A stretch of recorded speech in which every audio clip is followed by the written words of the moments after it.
Hello everyone. It is truly a inspirational story that how the author recovered from their injury and become one of the most famous in everything field in which he want to excel. Okay, merciful by next morning his breathing had rebounded to point जहाँ पर doctors comfortable हो गए थे कि वो person अब coma से बाहर आ चुका है. जब उसको कॉन्शियसनेस मतलब जब उसको होश आई ही discover that he lost ability to smell मतलब वो स्मेल नहीं कर पा रहा था.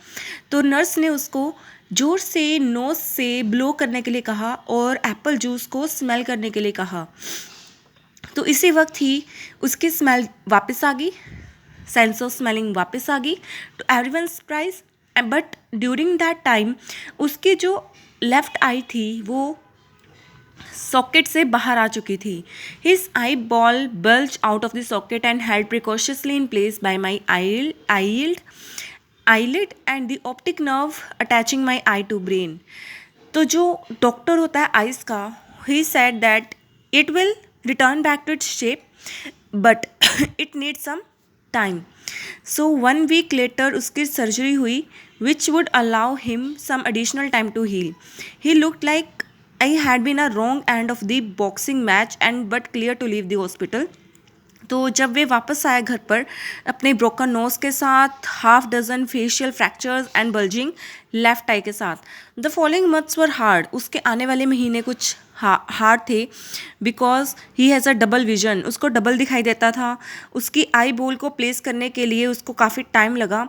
Between the surgeries and my visual problems it took say 8 months कि अगेन वो कार को ड्राइव कर सके और स्ट्रेट लाइन में जा सके. Not to let my he was so determined that कि उसकी इंजरी उसको लेट डाउन ना करे. And but he was depressed and overwhelmed. He become painfully aware that how far it return to the baseball field because उसका एक passion था baseball field में जाने का. इस इंजरी की वजह से उसको ये लग रहा था कि वो बेसबॉल फील्ड पर नहीं जा सकेगा.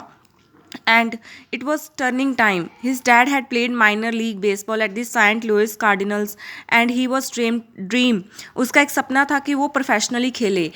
आफ्टर मंथ्स ऑफ रिहेबिलिटेशन उसके ट्रीटमेंट के बाद कुछ महीनों बाद वो फील्ड पर गया but the return was not smooth. उसका ये वापस जाना अच्छा स्मूथ नहीं था. उसको काफ़ी डिफ़िकल्टी फेस करनी पड़ रही थी.